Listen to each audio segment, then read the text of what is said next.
اللہم صلی علی محمد و علی آل محمد۔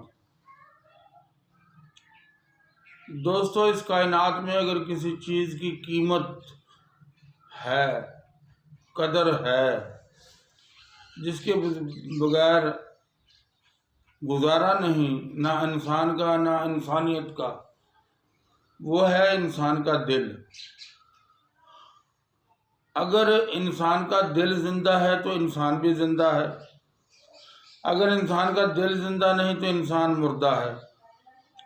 جیسا کہ قرآن مجید میں ارشاد فرمایا اللہ تبارک تعالیٰ نے کہ جو اس دنیا میں اندھے ہیں وہ آخرت میں بھی اندھے ہوں گے، بلکہ اس سے بھی زیادہ۔ کیا مطلب ہوا اس کا؟ اس کا مطلب ہوا کہ جو بندہ اپنے دل کی حفاظت نہیں کرتا، اپنے دل کی دیکھ بھال نہیں کرتا، وہ اس دنیا میں بھی اندھا اور آخرت میں بھی اندھا رہے گا۔ جو بندہ اپنے اس دل کی حفاظت کرتا ہے وہ اس دنیا میں بھی زندہ اور آخرت میں بھی زندہ۔ ورنہ امام غزالی فرماتے ہیں کہ ہر انسان میں دو صفتیں پائی جاتی ہیں، ایک حیوانوں والی، ایک فرشتوں والی۔ جس انسان کا دل زندہ ہے وہ صفت ملائکہ پہ ہے، جس کا دل مردہ ہے وہ صفت جانوروں پہ ہے۔ اب دل زندہ کیسے رہے گا؟ اس کو کیسے زندہ کیا جائے؟ دل زندہ کرنے کا ایک ہی طریقہ ہے کہ اپنے دل سے دولت کی محبت نکال دو، بینک بیلنس کی محبت نکال دو، رشتہ داروں کو، عزیز و کاروں کی، سب کی محبت دل سے نکال دو، اولاد کی محبت، بیوی کی محبت نکال دو۔ جو آپ کے ذمہ فرض ہے اس کو ادا کریں۔ اب یہ نہ سوچیں کہ میری آنے والی اولاد کیا کرے گی، یا میرے مرنے کے بعد میری اولاد کا کیا ہوگا۔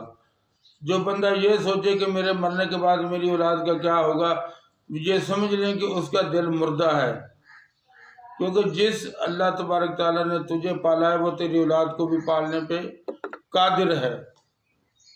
اب یہی وہ وجہ ہے ہمارے دل مردہ ہونے کی کہ ہمیں اللہ تبارک تعالیٰ کی کہی ہوئی بات پہ اعتبار نہیں ہے۔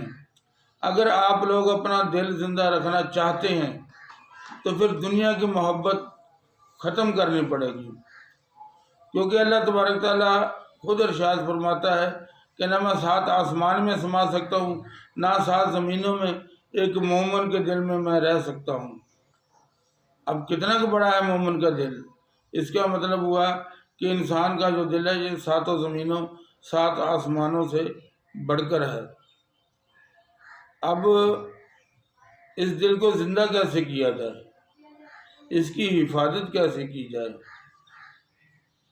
میں یہ نہیں کہتا اپنی اولاد سے محبت کرنا چھوڑ دیں، دنیا داری چھوڑ دیں، سب کچھ کریں، دولت آپ کی جیب میں ہو، دل تک نہ جائے۔ ایسے ہی باقی دنیا جو آپ کے ذمہ فرض ہیں ان کو آپ نبھائیں، باقی چھوڑ دیں۔ کل کیا ہوگا اللہ جانے۔ آپ نے دیکھا ہوگا اپنے ارد گرد بہت سے ایسے لوگ ہیں جن کے باپ دادا تو بہت غریب مرے، لیکن ان کی اولادوں نے بڑی ترقی کی، وہ کوٹھیاں، کاریں، بنگلے، سب کچھ اللہ تبارک تعالیٰ نے ان کو دیا، کیونکہ دینے والی ذات اللہ کی ہے۔ لیکن اے بندے، اے پیارے، جو تیرے ذمہ کام ہے تو وہ کر۔ تو کیا کر؟ تو دل میں کسی کے لیے حسد نہ رکھ، دل میں کسی کے لیے بغض نہ رکھ، اللہ کی مخلوق کی خدمت کر، اللہ کے نیک بندے اور بد بندے جو کوئی بھی ہے ان کا دل مت توڑ، اور جو اللہ تبارک تعالیٰ نے تیرے ذمہ جو کام لگائے ہیں ان کاموں کو خوشی خوشی کر۔ یہ نہیں ہے کہ آپ لا الہ الا اللہ کی تسبیح کرنے کے لیے بیٹھے اور آپ کی نیت ہو کہ میں نے 1000 پڑھنا ہے اور آپ بے دلی سے پڑھیں، اس سے بہتر ہے آپ 100 مرتبہ پڑھ لیں، لیکن پڑھیں ایسے کہ اللہ مجھے دیکھ رہا ہے، میرے سامنے ہے۔ وہ سماعت اللہ تبارک تعالیٰ خود فرما رہا ہے۔ جب آپ اس محبت سے پڑھیں گے تو 100 مرتبہ پڑھا ہوا کافی ہے۔ آپ قرآن کریم کی 1 سپارہ نہ پڑھیں، 1 رکوع پڑھ لیں، ایسے پڑھیں کہ میرا اللہ مجھے دیکھ رہا ہے، محبت سے۔ اللہ کی محبت جب آپ کے دل میں آ جائے گی تو یہ کائنات کی ہر چیز آپ کے تابع ہو جائے گی۔ میں نے پچھلی کسی ویڈیو میں کہا تھا کہ اللہ تبارک تعالیٰ نے یہ دنیا مسخر کر کے اس کے بعد ہمیں اس زمین پہ اتارا ہے۔ مسخر تو پہلے ہی ہے، اب ہمارا کردار ہے کہ ہم اس کی اللہ تبارک تعالیٰ کی دی ہوئی نعمت کی قدر نہیں کر سکے۔ ہمیں جو کرنا چاہیے تو وہ ہم نے کیا نہیں، ہم دنیا کے پیچھے لگ گئے۔ دنیا جو ہے اس کی قیمت کیا ہے، اس کا حوالہ میں آپ کو ایک حدیث کی روح سے دیتا ہوں۔ ایک بکری کا بچہ مرا پڑا تھا مدینہ شریف میں۔ میرے اور آپ کے آقا نے ارشاد فرمایا، کون ہے جو اس بکری کے مردہ بچے کو خریدے گا؟ صحابہ نے عرض کیا، یا رسول اللہ، اس مرے ہوئے بکری کے بچے کو کوئی بھی نہیں خریدے گا، اس کی کوئی قیمت ہی نہیں ہے۔ تو اللہ کے رسول نے ارشاد فرمایا، اللہ کے نزدیک بھی دنیا کی قیمت یہی ہے۔ جو اس بکری کی بچے کی قیمت تم لوگوں کی نظر میں ہے نا، یہی اس دنیا کی قیمت اللہ کی نظر میں ہے۔ دوستو، ہم مسافر ہیں، ہم جو کہتے ہیں وہ کرتے نہیں، جو کرتے ہیں وہ کہتے نہیں۔ پیسہ ضرورت ہے، کمزوری نہ بنائیں۔ اللہ تبارک تعالیٰ نے آپ کو جو رشتے دیے ہیں ان کے ساتھ اچھا نبھا کریں، لیکن یہ نہیں ہے کہ آپ اس رشتے کو نبھاتے نبھاتے اللہ کو بھول جائیں اور رسول اللہ کو بھول جائیں۔ کیا فرمایا میرے اور آپ کے آقا نے کہ مومن اس وقت تک مومن نہیں ہو سکتا جب تک کہ وہ مجھ سے محبت کائنات کی ہر چیز سے بڑھ کر نہ کرے، یعنی کہ بیوی، بچے، ماں باپ، بہن بھائی، ان سب سے زیادہ محبت جس بندے کو رسول اللہ سے ہوگی وہی بندہ ایمان میں کامل ہے۔ اور جب وہ بندہ ایمان میں کامل ہے تو پھر وہ اللہ کی بارگاہ میں بہت بڑے لیول پہ ہوگا۔ تو پھر کائنات کا ذرہ ذرہ اس کے پاس جاتا، جی پیر صاحب میرے لیے دعا کر دیں، حضرت صاحب میرے لیے دعا فرما دے۔ وہ ہاتھ اٹھاتا ہے، اللہ تبارک تعالیٰ اس کے ہاتھ خالی نہیں لوٹاتا۔ کن لوگوں کے ہاتھ خالی نہیں لوٹاتا؟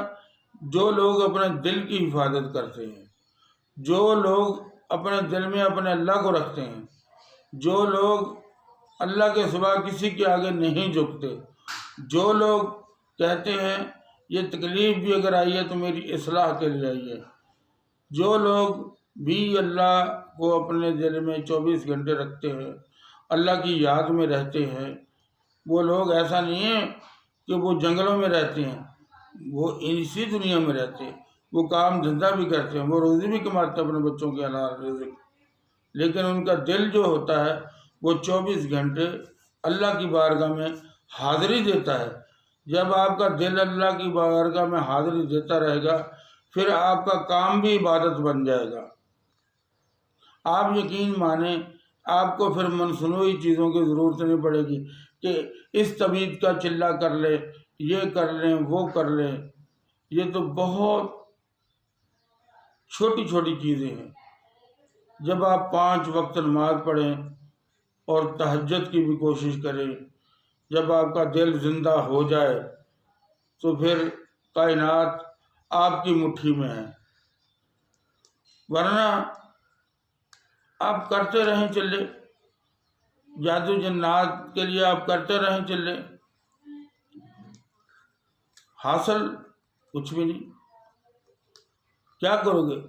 کل کو مر جانا ہے، پھر وہ جادو جنات آپ کے کیا کام آئیں گے؟ وہ کام کریں جو آپ کو آخرت میں فائدہ دے، آپ کی قبر میں بھی، میدان حشر میں بھی آپ کا ساتھی ہو. آپ ایسے عمل کریں، ایسے عملوں کے اوپر وقت ضائع نہ کریں جو آپ کو فائدہ نہیں دیں گے. کیونکہ اگر آپ نے چلہ کیا جن کو قابو کرنے کے لیے، تو اس چلے کے بدلے آپ کو جنت تو نہیں ملے گی، جن نہیں ملے گا. اگر آپ نے چلہ کیا اللہ اور اللہ کے رسول کو راضی کرنے کے لیے، پھر کائنات کی ہر چیز آپ کا حکم مانیں گے. اس لیے بہت ضروری ہے کہ آپ اپنے دل کی حفاظت کریں، اپنے دل کو اللہ اور اللہ کے رسول کے لیے خالی کر لیں، یہ دنیاوی چیزوں سے ہاتھ اٹھا لیں. میں سمجھتا ہوں کہ قرآن پاک کی جتنی بھی صورتیں ہیں، میں ان سب کی تعویذات جانتا ہوں، بنا لیتا ہوں، لیکن میں اپنے 28 سالہ تجربہ آپ لوگوں سے شیئر کر رہا ہوں. یقین کریں کہ جو حق کے ساتھ محبت کرنے کا انعام ہے نا، وہ بہت بڑا ہے. آپ حق کی غلامی کو اپنا لیں، یہ کائنات جو ہے خود بخود آپ کے سامنے تسخیر ہو جائے گی، جو پہلے سے ہی تسخیر شدہ ہے. اگر ہم حق کے وفادار نہیں ہیں تو ہم کسی کے بھی وفادار نہیں ہیں. دل اسی بندے کا زندہ ہوگا جو حق کے ساتھ محبت کرے گا، اللہ سے محبت کرے گا، اللہ کے رسول کے حکموں کو مانے گا، اور وہی دل زندہ ہوتا ہے. اور پھر انہی لوگوں کے لیے کہا گیا ہے کہ میرے جو اولیاء ہیں انہیں نہ کوئی خوف ہوگا نہ کوئی غم ہوگا. کیونکہ جو بندہ اللہ تبارک تعالیٰ کے سامنے کھڑے ہونے سے ڈرا، اسے کسی بات کا خوف، اسے کسی بات کا خوف نہیں. جو بندہ اپنے اللہ کو راضی کرنے کے لیے بیٹھا کھڑا ہوا ذکر کرے اور اللہ ہی کی رضا کے لیے جیے، اللہ ہی کی رضا کے لیے مرے، اسے کس بات کا ڈر اور خوف ہوگا؟ یہ سارے اندیشے اپنے دلوں سے نکال دیں. شیطان آپ کو بہکائے گا، غریبی سے ڈرائے گا، کہے گا اولاد جوان ہو چکی، ان کی شادیاں کیسے ہوں گی؟ اللہ کرنے والا ہے. بچہ نہیں ہو رہا، بچہ کیسے ہے گا؟ اللہ دینے والا ہے. رزق کی تنگی سے ڈراتا ہے، مال کی تنگی سے ڈراتا ہے، اور اولاد کی تنگی سے ڈراتا ہے. آپ نے جب اپنا دل اللہ کی بارگاہ کے خالی کر لیا تو پھر یہ اندیشے، یہ وسوسے پھر کیوں؟ وہی لوگ بے خوف ہوں گے جنہوں نے صدق دل سے اللہ کو مانا اور اللہ کی مانی. دعا ہے اللہ تبارک تعالیٰ جو کچھ میں نے کہا ہے اس کو سمجھنے کی، اس پہ عمل کرنے کی مجھے بھی اور آپ کو بھی توفیق عطا فرمائے. اپنے دل کو زندہ کرنا ہے تو ایک ہی طریقہ ہے کہ اپنے دل میں اللہ اور اللہ کے رسول کی محبت کو بٹھا لیں اور باقی سب چیزیں بھول جائیں. السلام علیکم ورحمۃ اللہ وبرکاتہ.